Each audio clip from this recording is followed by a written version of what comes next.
need a complete 2 spoons. Okay? So pligi but Rabbi Ami, Rabbi Yitzchak Nafcha. Chad, so both say, in fact, it turns out to be machlokes. Here we go.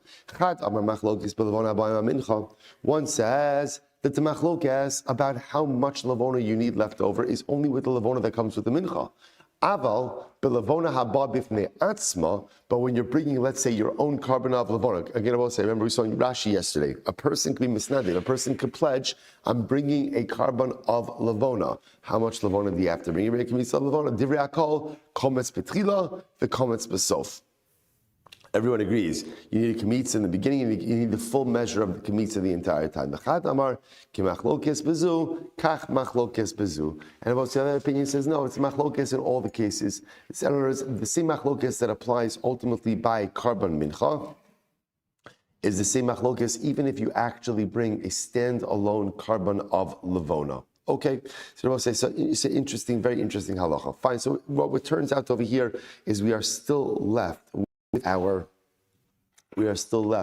fundamental machlokes about how much levona do you need to have left at the time that you're burning the kemitza of the mincha, right? Let's go with what everyone agrees with. Everyone agrees you need a kemitza of levona. Now again, I both say, where that levona is, that's what I'm saying. We're going to go through the Rambam and Mir Hashem next couple of days. Where that kemitza of levona is, right now what it sounds like is, it's being placed on top of the mincha in the Kli Sharis itself. What we're going to see is that Rambam holds it's there on the Kemitza, it's there in the Kli Sharis on top of the flour. The levona is pushed to the side when the Kemitza is taken. But we'll get into the logistics there.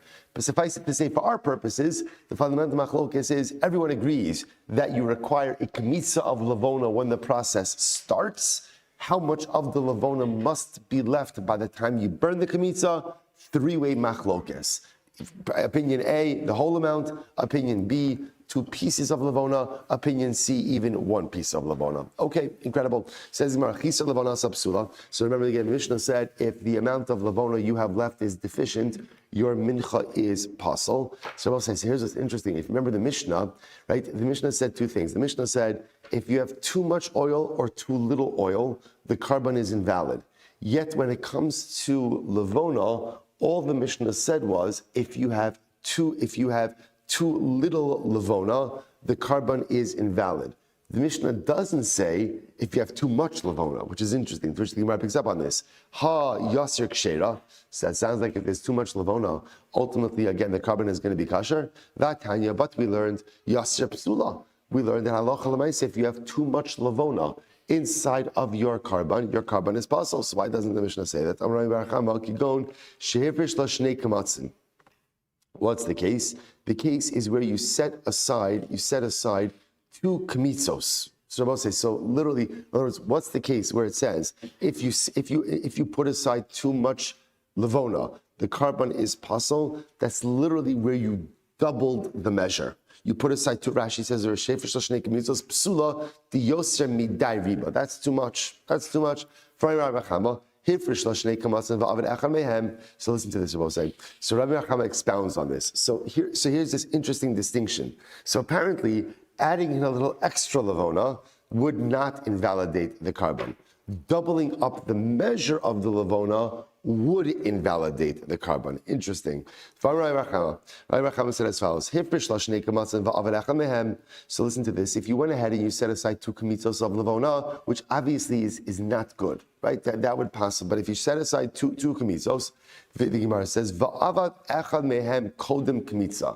and you went ahead and what ended up happening? One of them was lost before the kemitza was done. Now again, Rabbi say, remember, which kemitza is that referring to? That's the kemitza of the mincha. Remember, let's go back for just a second. Remember we had a fundamental machlokes this week, really interesting machlokes, about when is the identity of a carbon mincha solidified and concretized. Remember again, we had a 2 machlokes. What's the machlokes? Opinion A says, putting of the flour in the kli shares concretizes its identity as carbon mincha. Opinion number 2 said, kemitza. I don't know. I have to look. I think that I'm on Paskins that it's kemitza itself. The Gemara goes with the idea that it's kemitza. So now watch this. So Rambam is like this. I'm doing my carbon mincha. The flour is already in the kli shares. I went ahead and now I set aside 2 kamatzin of levona. Now that would normally invalidate the carbon, but here's what happened. Va'avad echad mehem kodem kmitza. One of the kamatzin of Levona was lost before the kamitza of the mincha. So the Gemara says, no problem. Lo hufku. That's okay. Actually, that works. Why? Hufku means it wasn't established. Since the identity of the mincha is established at the time of the kamitza of the mincha, as long as at the time of the kamitza you don't have too much Levona, you're good to go. So if you set aside 2 kamitzas of Levona, and before the kamitza of the mincha, the additional kamitza of Levona was lost, you're fine. You're fine because the Levona was not established as part of the carbon until the point that the kamitza is performed. Achar kamitza, however, again, if you had 2 kamitzas of Levona present at the time that you did the kamitza on the mincha is going to be pasul, because now this is a mincha with too much Levona.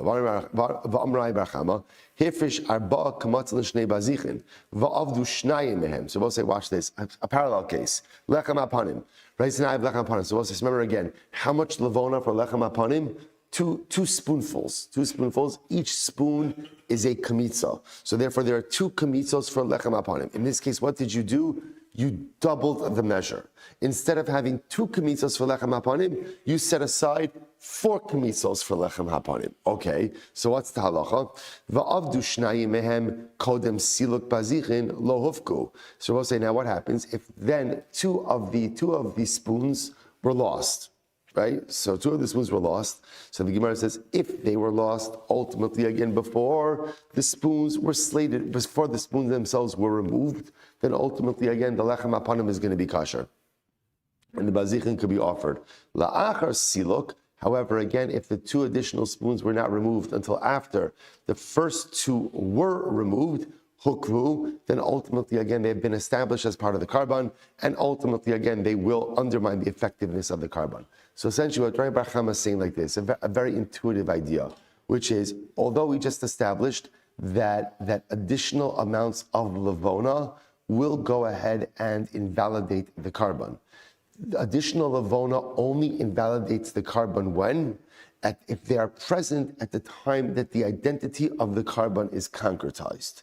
If they were there, but removed before the identity was concretized, then halacha l'maisa, the carbon remains valid. So for example, you have too much Levona by a carbon mincha. As long as that additional Levona was gone by the time you did the kamitza of the mincha, you're good to go. If it was there at the time of the kamitza, the carbon is invalid. Lechem apanim, if you had too much Levona at the time, and the extra Levona was lost before the spoons of Levona were taken off of the shulchan, you're fine.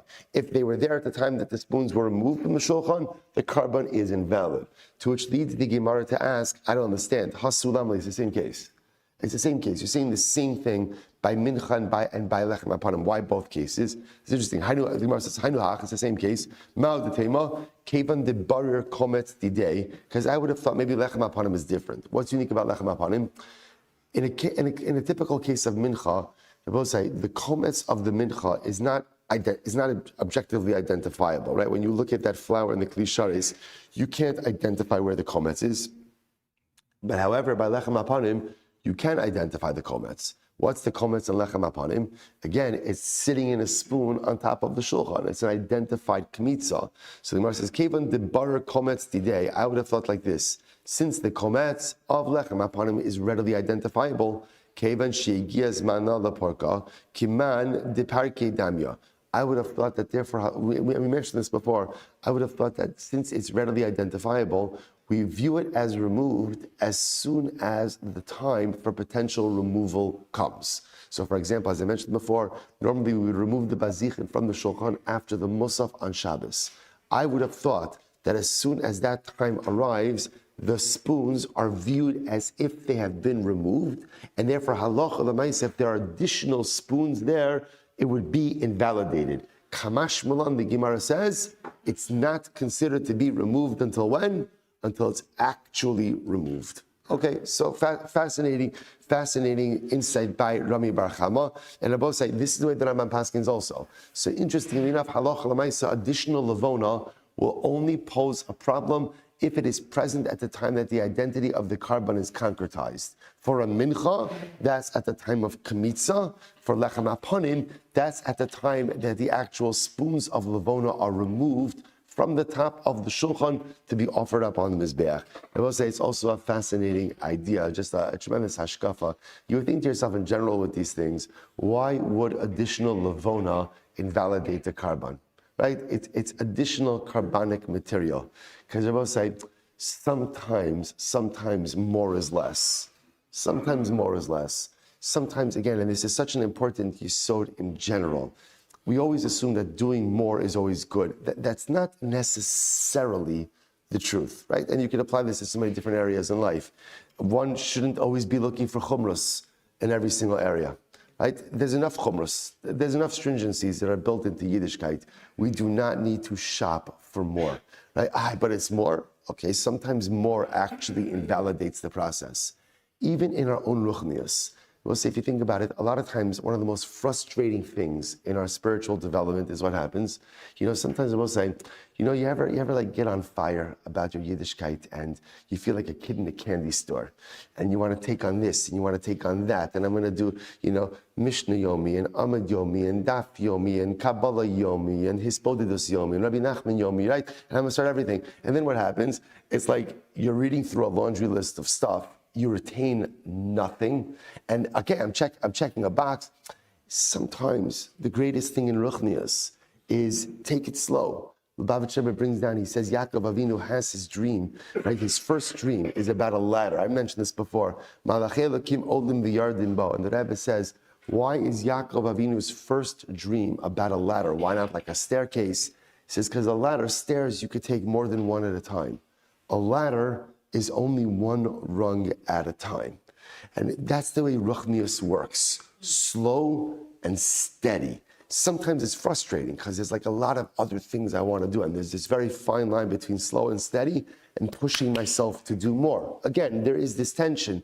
But at the end of the day, sometimes it's important just to understand more doesn't always mean more. Sometimes more actually invalidates, and instead a little bit of constricted focus could lead to a lot better life results. Interesting you said. Okay, Mishnah. Okay, I know. Many of you were asking me this yesterday. When are we going to get back to Pigel? I know. It's been a while, right? So a lot of the Chabad was missing Pigel. Okay, today is your day. Today is your day. The Rebbe Shalom answered your tefillas. We are going to be back in Pigel. Head to toe in Pigel. So the Gemara says like this. Actually, it's interesting because this Mishnah, if it looks familiar, it's not because the topic is the topic is familiar. The style of the Mishnah is pretty much exactly the same as we just had in Zvachim. So here we go. Person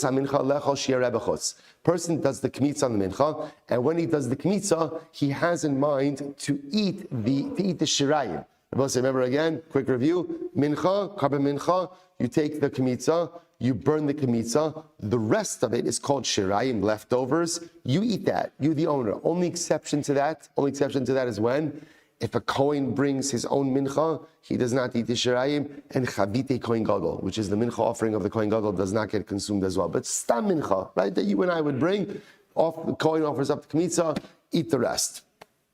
In this case over here, a person did the kmitza, and he has in mind, again, he has a machshava of bachutz. He has in mind to eat the shirayim outside of the confines of the Beis HaMikdash. O kizayis mishiareh bachutz, o kizayis mishiareh bachutz. Or for that matter, you don't even have in mind to eat all of the shirayim, but a kizayis of the shirayim outside of the Beis HaMikdash. Or lahaktir kumtza bachutz, or to go ahead and burn. When you take the kmitza, you have in mind to burn the kmitza outside of the Beis HaMikdash. O kizayis kumtza bachutz, or kizayis the kmitza outside. O lahaktir livonasa bachutz, or for that matter, again, you have in mind to offer up the kmitza of the levona. I should say to offer up the levona outside of the Beis HaMikdash. Shabbos say in all of these cases, pasol ve'in bo kares. Shabbos say, so we've seen this case many times. This is a machshava of bachutz, having in mind to do some part of the sacrificial service outside of the confines of the Beis HaMikdash. What does that do? That renders the carbon pasol, but does not bring with it a penalty of kares. Again, I will say, right, good, fine. Oh, But one second, if you have in mind, right, when doing the avoda, if you have in mind to eat the shirayim tomorrow outside of the permitted time, or a kizayis of the shirayim tomorrow, or lahaktir kumsa lamachar, or kizayis mikumsa lamachar, or to go ahead and burn the comets tomorrow, or to burn the kizayis of the comets tomorrow, or lahaktir levona lamachar, or to go ahead and burn the levona tomorrow, top of your days, pigol v'chayav l'lav kares. Ultimately, it's pigol and chayav kares. So I'll say, so again, this is it. We know this. This is a machshava chutz lizman. You have in mind to do some part of the sacrificial service outside of the permitted window. What's the halacha? That is pigol.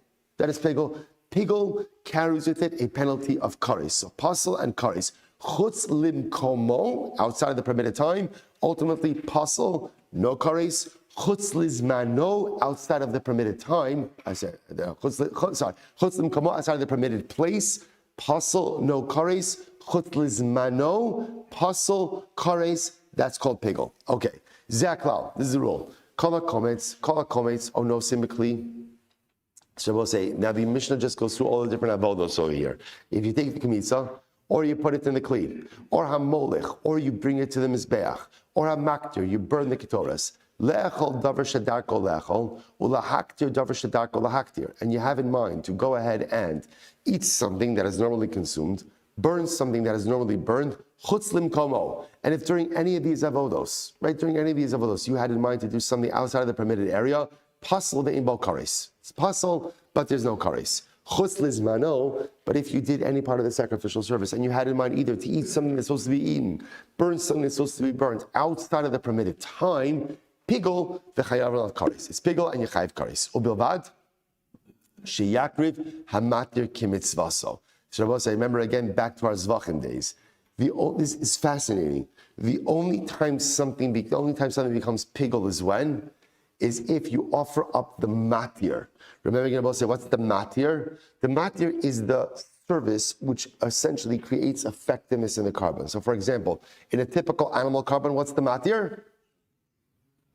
Zrika, right? In a mincha, what's the matir? Offering up of the kmitza. So remember again, and this will say, this is the great anomaly of pigol.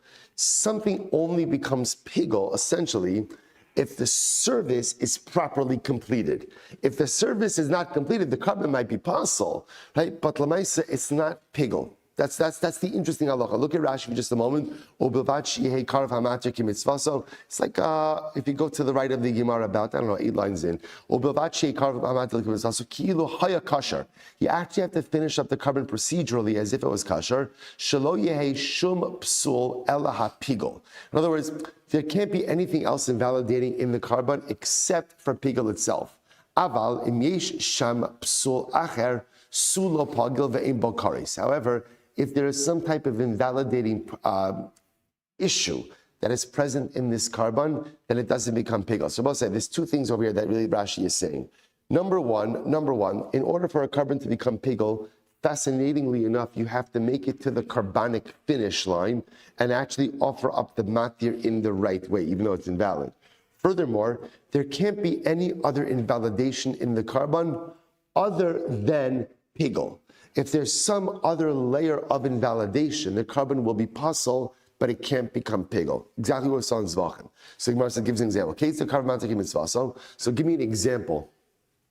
Give me an example of where the matir was offered and the carbon can become pigel. So kamatz b'shtika v'nasan b'kli. So for example, the kohen did the kmitza, and when he did the kmitza, kamatz b'shtika, I will say, means he didn't have any specific intent. Which, by the way, if you remember again from our Zvachim days, that's fine. Actually preferred. Non-specific intent is actually great because it doesn't invalidate anything. So the kohen did the kmitza, he's all good. Nasam b'kli, put it in the kli, holich v'hiktir, and again, then what happened? He went ahead and he took it to the mizbeach, and then he burnt it chutz lizmano. And when he burnt it, he had in mind to consume it outside of the permitted time. So we'll say, there's a perfect example. He offered up the matir. He burned the kmitza. When he burnt the kmitza, he had in mind to eat the shirayim outside of the permitted time. Pigel. Pigel. Why? Because that's an example of you offered up the matir, you had no other invalidating mindset, and therefore the carbon is pigel.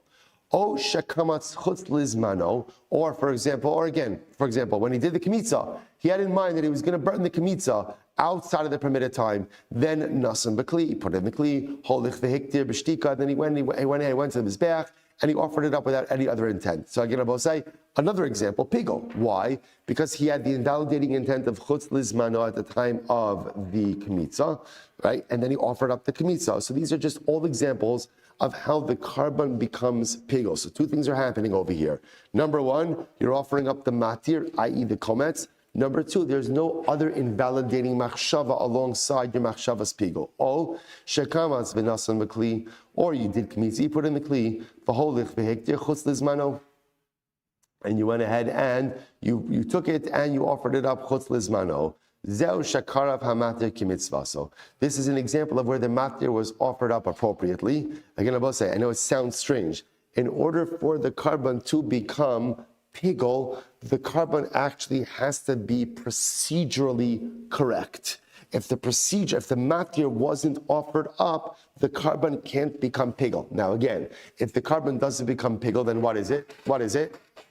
It's still possible, right? In other words, it's possible, but it's not pigel. All right, the Gemara goes weiter. So give me an example of where the matir wasn't offered up effectively. So kamatz chutzlim komo. So for example, the Kohen did kmitza, and at the time of the kmitza, he had in mind for chutzlim komo that he's going to go ahead and eat this carbon outside or burn it outside of the permitted area. Nasan bekli v'holich v'hikter chutz lizmano, and then when he offered it up, he had a chutz lizmano machshava. So you're both say, what happened over here? He began the process with a mindset of chutzlim komo, to eat the carbon outside of its permitted area. Then he finished up with a machshava to go ahead and burn the carbon outside of the permitted time. So once again, this is not going to become pigel. Why not? Because you're mixing in another invalidating mindset. When you mix in another invalidating mindset, the carbon itself becomes possible. O shekamat chutz lizmano, or for example, you did the kmitza, you had chutz lizmano. Nasa mekli v'holev v'hiktir chutz lim komo. And then by the time you burn it, what happens? You have in mind for chutz lim komo. Once again, you've mixed in another invalidating mindset. So again, carbon will be possible, but won't become pigel. The Gemara says, "Oh, shekamatz nasa mekli v'holev v'hiktir chutz lim komo zeu shelo karav hamatir kimitzvasa." Okay, so both sides, so you get it. All different. Why the Mishnah has to illustrate this with so many different cases? That remains to be seen. Again, we'll get into that in the Gemara. But I will say, point over here is carbon only becomes pigel if two things are present. Number one, you're offering up the matir. Number two, there is no other invalidating mindset in this carbon other than pigel. Minchas chote, minchas kenosha comes on shalishman. If you have the minchas chote, what's the minchas chote? Exactly what it sounds like. It's a sinner's mincha that's brought without lavona, brought without oil, or minchas kenos. That's the sota's mincha. Shekamtzan shelo lishman. You did the kmitza shelo lishma. Then nasan bekli v'holich v'hiktir chutz lizmano. Oh, shekamatz. And then what happened? You went ahead and you put it in the kli and you burnt it with a machshava chutz lizmano, right outside of its permitted time. Oh, shekamatz chutz lizmano. Nasan bekli v'holich v'hiktir shelo lishman. So what's being mixed in over here is, in addition to a chutz lizmano machshava, there's also a shelo lishma machshava. O shekamatz v'nasan mekli v'hiktir shelo lishman. So zeu shelo karav hamatir kimitzvaso. Now again, I will say, remember, what's happening over here is, in these cases, is there's an additional piece that's being brought in, which is shelo lishma. Again, I will say, back to Zvachim Daf Beis Amad Aleph. You're like, no, anything but going back to Zvachim. No, I'm going to take you back there. Sometimes you have to face your traumas in life, right? So I'll say, so Lamaisa, again, remember, what did the Gemara say? What's the halacha when you offer up a carbon shelo lishma? What's the halacha? The halacha is it's kasher ela shelo alu l'baylim, right? It works, but it doesn't satisfy the owner's obligation. Come on. We're going to start faharing. We're scheduling individual fahers and Meretz Hashem beginning next week. Right? So that, right? However, what's the exception to that rule? Chatas. If you offer up a chatas shelo lishma, it's out. It's totally possible. So we'll say that's what's happening over here. So the Gemara says, if you have a mincha chatas, there are two chatas minchas, either minchas chote or the mincha of a sota. In these cases, if you had a chutz lizmano, right, machshava, coupled with a shelo lishma machshava, then ultimately the carbon can become pigel. Because since a chatos is impacted by a shelo lishma mindset, therefore halacha l'maisa, again, it can't be, any other carbon, a shelo lishma mindset is not considered to be an additional invalidating mindset, because shelo lishma doesn't have an impact on other karbanos. However, if you have a shelo lishma mindset on a minchas chote, on a chatas mincha, then ultimately that precludes it from becoming pigel. Incredible. That's considered that the matir is not being offered up in the right way. So also now the Gemara Mishnah transitions to another case. If you have in mind to eat a kizayis of the carbon bachutz, and a kizayis, so that's a kizayis chutz lim komo, and another kizayis chutz lizmano, l'machar, kizayis bachutz, kizayis bachutz, okay, good, kizayis bachutz, okay, chatzi, kizayis bachutz, kechatzi zayis bachutz, kechatzi zayis l'machar, kechatzi zayis l'machar, kechatzi zayis bachutz, pasal ve'im bo kares. Similarly, again, I will say, if you have in mind to eat a half a kizayis outside, half a kizayis chutz lim komo, or chutz lizmano chutz lim komo, in all of these cases, it's puzzle, but there is no kares. Again, we'll define that case a little bit more. Rabbi Yehuda Zaklal. Rabbi Yehuda says like this. Here is the rule. So we'll say, so again, what comes out from the Mishnah is, in order for a carbon to become pigel, essentially two things have to happen. Number one, you have to offer up the matir, and number two, there can't be any other invalidating mindset associated with it. Rabbi Yehuda says like this. Here's the rule. Zaklau. In machshavas has kadma la machshavas hamakom pigel v'chayavan alav kares. In machshavas hamakom kal machshavas hazman pasol ve'in bo kares. Rabbi Yehuda says a rule. Now this is a new rule. Rabbi Yehuda says like this. You can have another invalidating mindset and the carbon can still become pigel. How? As long as the machshavas pigel is first and you end up offering up the matir, the carbon can become pigel. So if the other mindset is first and then the pigel mindset comes later, then the carbon can't become pigel. So for example, if at the time of the kemitza you have in mind, for chutz lizmana, I'm going to eat this carbon tomorrow, even if later on in the sacrificial service you have in mind to eat the carbon outside of the permitted area, the carbon still becomes pigel. Because why? The machshavas pigel was first. As long as it's first, it becomes pigel. The chum disagree. The chum omrim, no, zeva zeh pasal ve'im bo kares. Not true. Not true, that's not the way it works. A carbon only becomes pigel if the chutz lizmano mindset is the only invalidating mindset that is part of the carbon. If there is another invalidating mindset, ultimately, again, the carbon is pasal, but not pigel. So fundamental machlokas, Rabbi Yehuda and the Chum, as we'll see later on. I will say, what a Mishnah. What a Mishnah. So let's go back there. The different how Omer Shirayim Shechasru Ben Kemitz L'Aktara Maktir Kommer Talein. So let's listen to this. So now the Gemara asks an interesting question. According to the opinion that says that if this was actually yesterday's daf, it was when we had this in yesterday's daf, that halacha l'maisa, what happens if the shirayim became deficient between the kemitza and between the taking of the kemitza and the burning of the kemitza? What's the impact on the carbon if the shrine becomes deficient? So the Gemara says like this.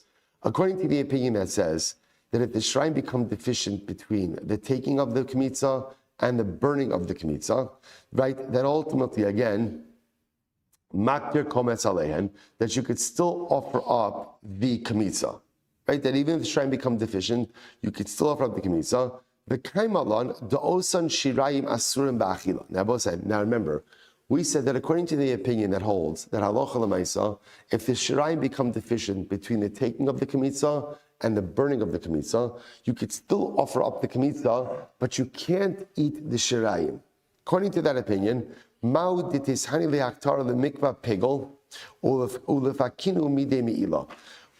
offering of the kemitza ultimately, again, does that allow for the shirayim to become pigel? So for example, if during, let's say, when the Kohen's burning the kemitza, he has in mind that he's going to eat the shirayim tomorrow, even though he can't eat the shirayim because they became deficient, ultimately, again, can they still become pigel even though they can't be consumed? Furthermore, does the offering of the kemitza remove any issues of Me'ilah. Okay, so let's talk about this in just a moment. When is Me'ilah normally removed?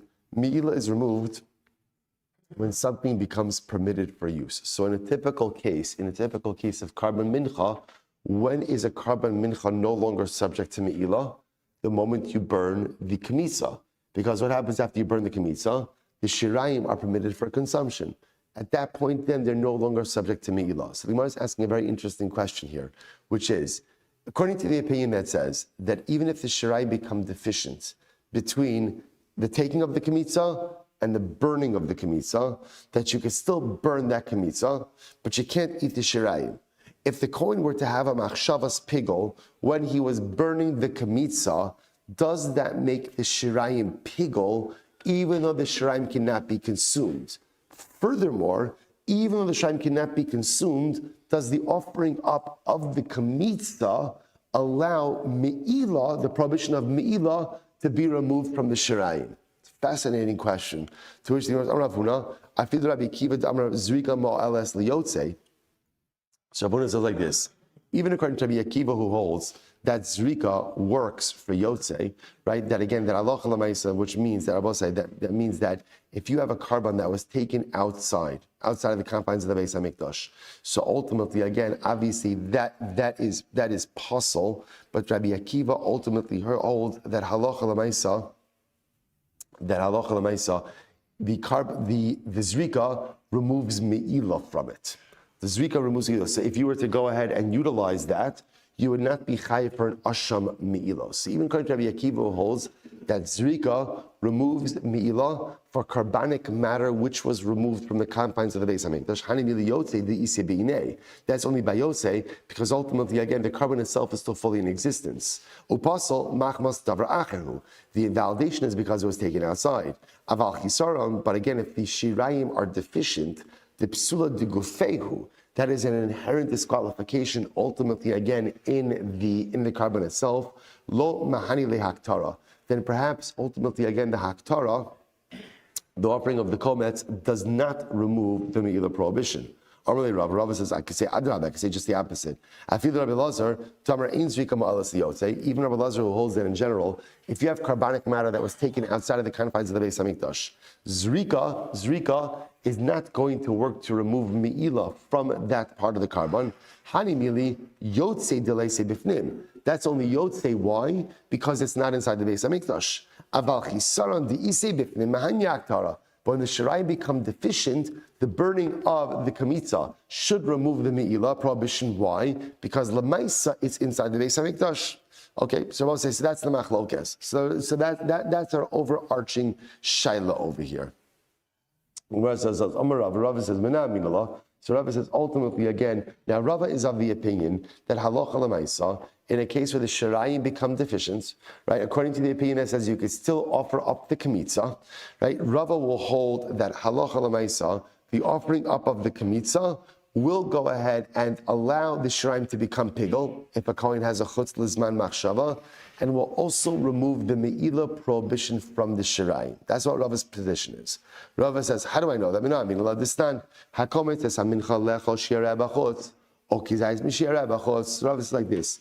If a person goes ahead and takes a kometz from the mincha, and he does so with the intention to eat the shirayim outside of the Beis Hamikdash, or a kizayis from the shirayim outside of the Beis Hamikdash, v'tani Rabbi Chia, hakomet es hamincha. Rabbi Chia, in Rabbi Chia's version, he has hakomet es hamincha, v'lo tani o kizayis. Now, interestingly enough, Rabbi say, in the way the Mishnah reads is, the Mishnah says, you have in mind to go ahead and eat the shirayim outside of the Beis Hamikdash, or a kizayis of the shirayim. Now, interestingly enough, in Rabbi Chia's version, Rabbi Chia just has kometz es hamincha, but he doesn't have o kizayis, right? He leaves out the kizayis case. So my time lo tani o kizayis. Why doesn't he include o kizayis? Why doesn't he include the kizayis case in this? Kigon shechasru shirayim v'kamalahu akizayis. Ultimately, again, because what's the case? The case must be where Allah the shirayim became deficient, and all you have left is a kizayis. The chayvan debe matan kli And since ultimately, again, in the case of where you're placing it in the kli, or when you're taking it, right, or taking it in his back, or baktara, lo masnile, ultimately, again, we don't include o kizayis ashirayim, right? We don't include the case of a kizayis by the case of shirayim. B'kemitza nami, you're based on my base, so it's 12b, first line. B'kemitza nami le'achol shirayim lo tani o kizayis. So too, by the case of kemitza, we also won't include the case of o kizayis. Rav is just contrasting the fact that in the Mishnah's case, ultimately, again, it has either to eat the shirayim or a kizayis of the shirayim. But yet, in other versions, it doesn't have that. If a katani seifa, yeah, look at the seifa, pigol v'chayav alav kares. It says it's pigol and you're chayav kares. What do you see from here? Alma mahanya luhu aktara. What do you see from here? That ultimately, again, when the shirayim became deficient, when you offer up the kamitza is effective. What is it effective to do? To make the shirayim pigol, and therefore, by extension, to remove me'ila from the shirayim, even though they are not permitted for consumption. Abai says, 1 second. No, not necessarily. Haman Rabbi Lazar. This is the opinion of Rabbi Lazar. The Gemara says this is not hakometz ba'lavona vaktores uminchas kohana uminchas koi mashiach. So we go through the list of items over here. Kometz, that's the kemitza of the mincha, the lavona, the ketores, the minchas kohana, that's a regular mincha that a kohen brings that is only burnt on the mizbeach. Minchas koi mashiach, that's the minchas chavit, and that's the mincha of the kohen gadol. Minchas nesachim, or mincha that's brought along with karbanos. Shehekriv ne'achas men kizayis bachutz. You offered up a kizayis of any of these items outside of the Beis HaMikdash. What's the halacha? Chayiv. One is chayiv. Rabbi Lazar poter at shiyakiv iskul. Rabbi Lazar says that you are poter. There's no liability until you offer it in totality outside of the Beis HaMikdash. If you just offer up a kizayis of carbonic matter outside of the Beis HaMikdash, no liability until you offer up all of it outside of the Beis HaMikdash. Now the Gemara says, Kevan, the baktara, kamitza lo masni le okizayis. So ultimately, again, since in the case of offering up of the kamitza, we do not include the phrase of okizayis, rather it has to be all of it. So the Gemara says, So kevan the baktaras kamitza lo masni le okizayis mikum sabachos kish b'shirayim nami lo masni le okizayis. So ultimately, again, since in the first case we're not including the phrase of okizayis, therefore, by shirayim, we're also not including the case of okizayis. Rabbi Lazar, hay lahaktir kumsa. We're going to Rabbi Lazar. Then why would it just say lahaktir kumsa to offer up the komets?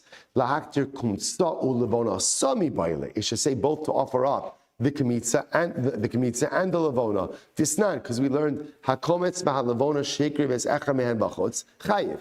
By komets and levona, if you offered up one of these outside of the Beis HaMikdash, ultimately there's liability. And Rabbi Lazar says, no, you're pater ad shiyakriv es shneihen. You are pater ultimately again until you offer up both the komets and the levona outside.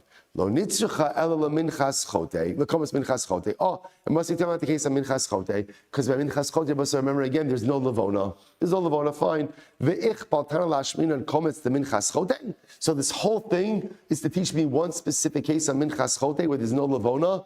In the Chayin ki asar abdini amar Lazar, komets minchas chote hu.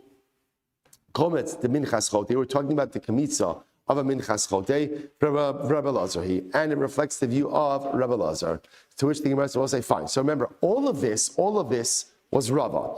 Rava was trying to espouse the opinion that halacha l'maisa, when you have a carbon mincha, you took the kamitza. After kamitza, the shirayim became deficient.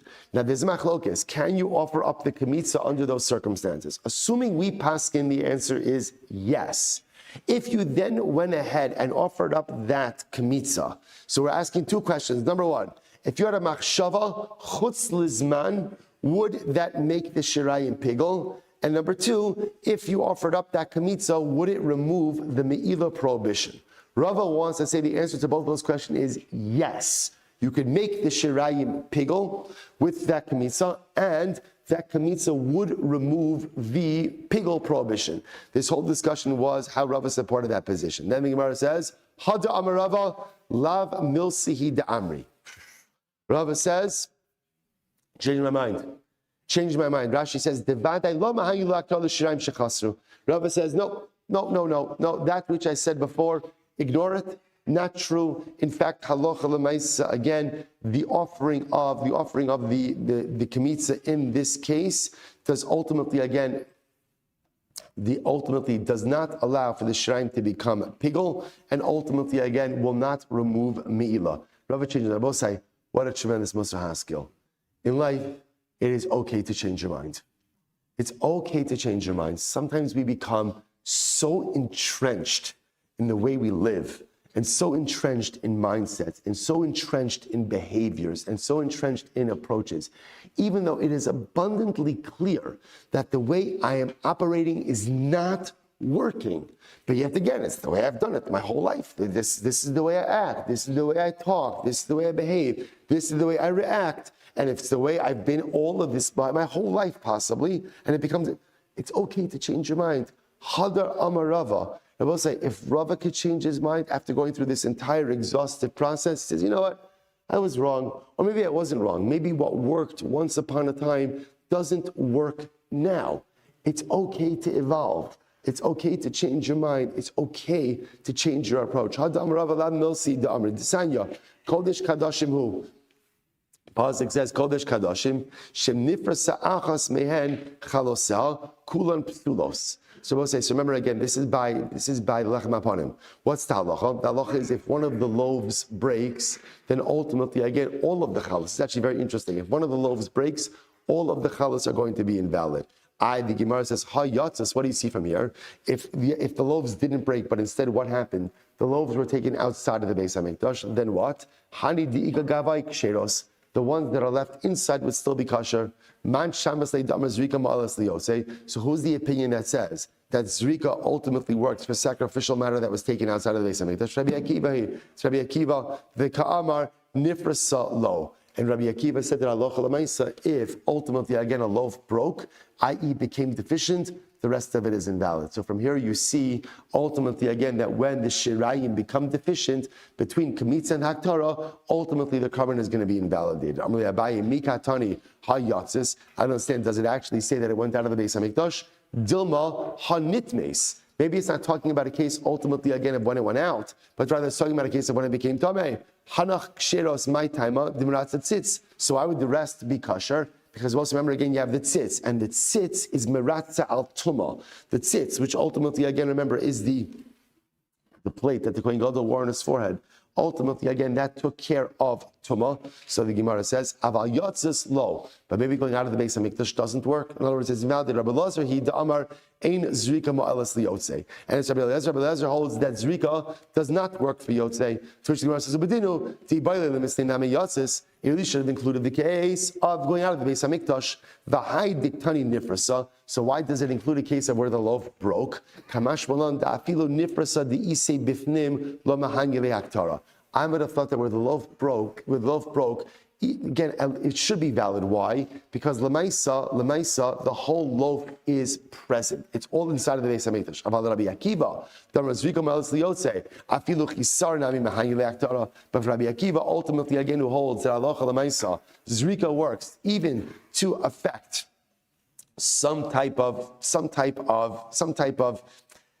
process for carbonic matter that was taken outside of the Beis HaMikdash.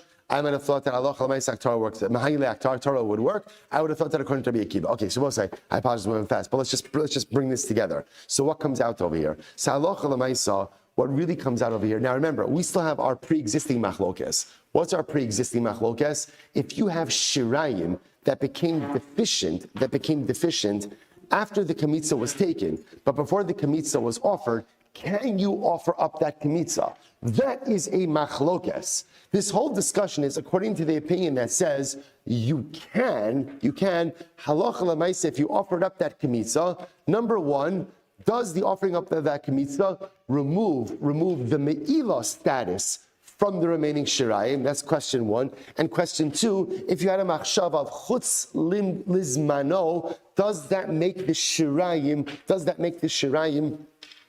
pigul? That's the shaila. The answer to that question is, it seems like it will not remove me'ilah, and you can't affect pigul.